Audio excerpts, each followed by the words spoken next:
ಮಂಗಳೂರು ಉಡುಪಿ ರಾಷ್ಟ್ರೀಯ ಹೆದ್ದಾರಿಯಲ್ಲಿ ಕಾರು ಮತ್ತು ಲಾರಿ ನಡುವೆ ಭೀಕರ ಅಪಘಾತ ಸಂಭವಿಸಿದೆ.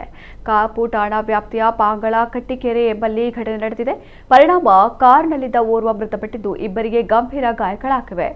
ಮಂಗಳೂರಿನಿಂದ ಉಡುಪಿ ಕಡೆಗೆ ಕಾರು ಸಾಗ್ತಾ ಇತ್ತು. ಅಪಘಾತ ತೀವ್ರತೆಗೆ ಕಾರು ಸಂಪೂರ್ಣ ನಜ್ಜುಗುಜ್ಜಾಗಿದೆ. ಕಾಪು ಪೊಲೀಸರು ಸ್ಥಳಕ್ಕೆ ಭೇಟಿ ನೀಡಿ ಪರಿಶೀಲನೆ ನಡೆಸಿದ್ದು, ಹೆಚ್ಚಿನ ಮಾಹಿತಿ ನಿರೀಕ್ಷಿಸಲಾಗಿದೆ.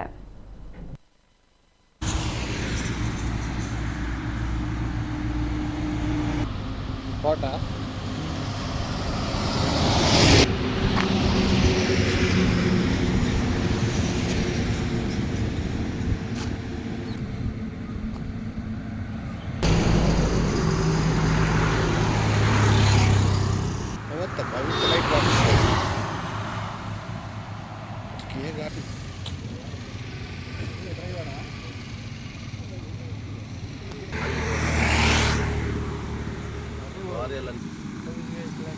ಲಾರಿಗೆ ಬಂದಿತ್ತು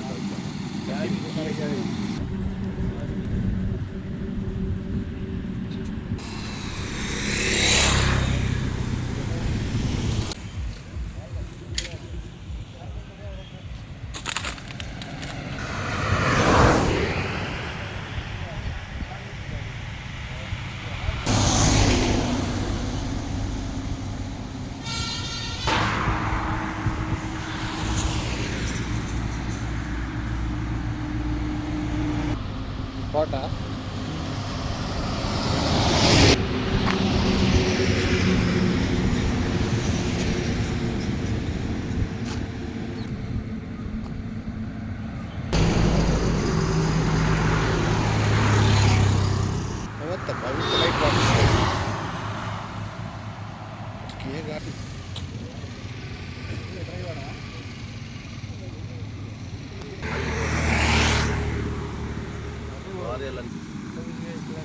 ಲಾರಿಗೆ ಬಂದಿತ್ತು